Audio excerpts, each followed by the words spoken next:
বানানো এই চানাচুরটা দোকানের স্পেশাল চানাচুর থেকেও কিন্তু আরো অনেক বেশি স্পেশাল। দোকানে যে চানাচুরগুলো পাওয়া যায় ওগুলো তো অনেক লোকে পা দিয়ে পাড়াইয়াও চানাচুর বানায় আনহেলদি উপায়ে, আর শুধুমাত্র ভেষণ দিয়ে বাসায় এত হেলদি উপায় এত মজাদার চানাচুর বানানো যায়। আর এতগুলো চানাচুর বানিয়ে শ্বশুরবাড়ির সবাইকে কিন্তু আজকে তাকও লাগিয়ে ফেলছি। আর আপনাদের ভাইয়া তো এই চানাচুর পেয়ে অনেক মজা করে খেলো। চানাচুর খেতে আমার খুবই ইচ্ছা করতেছিল, তবে বাইরের চানাচুর খেলে একদমই পেটে সমস্যা দেখা দেয়। সন্ধ্যাবেলা যেহেতু শ্বশুরবাড়ির সবাই মিলে আমরা গল্প আড্ডা করি, তার জন্য ভাবলাম যে আজকে নিজে 10 মিনিটের মধ্যে চানাচুরটা বানিয়ে ফেলি। আর এই তো চানাচুর বানানোর জন্য এখানে আমি ভেষণ নিয়েছি, আর ভেষণটাকে সুন্দর করে চেলেও নিলাম। বড় বাটিতে আমি 2.5 কাপের মতন ভেষণ নিয়েছি, আর ছোট বাটিতে 1 কাপের মতন ভেষণ নিলাম। ছোটটা বুন্দিয়া বানাবো, বড়টা চানাচুর বানাবো। আর প্রথমেই তো এই দুইটার মধ্যে হলুদের গুঁড়া, মরিচের গুঁড়া আর লবণ দুইটার মধ্যে দিয়ে রাখলাম। আর প্রথমে তো বুন্দিয়া বানানোর জন্য এটা পাতলা ব্যাটার করলাম, আর চানাচুর ব্যাটার করার জন্য এখানে আমি অল্প অল্প করে পানি দিয়ে সুন্দর করে ব্যাটারটাকে মিক্স করলাম। এটা যেহেতু একটু ঠিক হবে, অতটাও পাতলা হবে না। আর সামান্য পরিমাণে কিন্তু একটু তেলও দিয়েছি। আর ব্যাটারটাকে আমি এরকম ক্রিমি টেক্সচারের মতন করলাম, বেশি পাতলাও করিনি আর বেশি একদম ঘনও করিনি।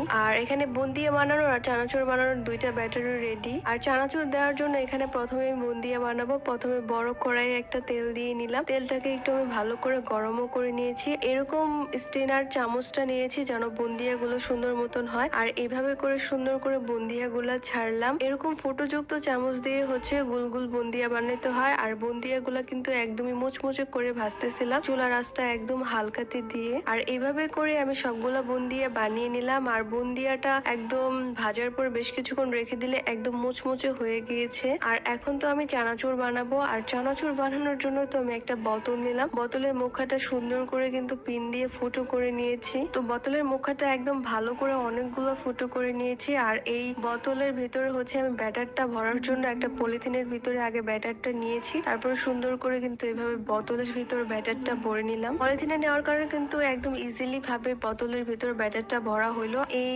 ব্যাটারটা সুন্দর করে কড়াইয়ের মধ্যে দিয়ে দিলাম। আর বোতলটা সুন্দর করে চাপ দিলে কিন্তু পেঁচায় পেঁচায় ঘোরাই কিন্তু চানাচুর গুলো সুন্দরভাবে হচ্ছিল। আর এইভাবে করে প্রথমে কয়েকটা চানাচুর বানিয়ে নিলাম। আর লাচা শ্যামের মতন এরকম বড় করে চানাচুরটা বানিয়ে নিলাম। বোতলের মুখা দিয়ে এরকম বড় একটু ঘোরায় ঘোরায় পেঁচায় পেঁচায় এভাবে চানাচুর বানাইলে ওইটা আর একটু বেশি মচমচে হয়। চুলার জালটা একদমই মিডিয়ামে রেখে এইভাবে কিন্তু আমি চানাচুর বানাইতেছিলাম। এইভাবে চানাচুর বানানোর কারণে কিন্তু চানাচুর গুলা দেখতে অনেক বেশি সুন্দর লাগতেছে। এক পিঠ হওয়ার পরে কিন্তু আরেক পিঠ আমি সুন্দর করে উল্টায় দিলাম। আর এইভাবে করে কয়েকটা ইজিলি ভাবে আমি চানাচুর গুলা বানাই নিলাম। সুন্দর করে কিন্তু তেলে মোচমোচা করে কতগুলা চানাচুর বানিয়ে নিচ্ছে। আর দোকানের মতন চানাচুর বানানোর জন্য কিন্তু এখানে আমি বাদাম নিয়েছি, আর বাদাম গুলাকে কিন্তু সুন্দর করে তেলের মধ্যে ভেজে নিলাম। দোকানের চানাচুরে তো চিরাও দেয়, চিরাটাকেও কিন্তু একদম তেলের মধ্যে মোচমোচো করে ভেজে নিলাম। আর দোকানের চানাচুর বানানোর জন্য যা যা লাগে এখানে কিন্তু আমি সব ইনগ্রিডিয়েন্টস রেডি করে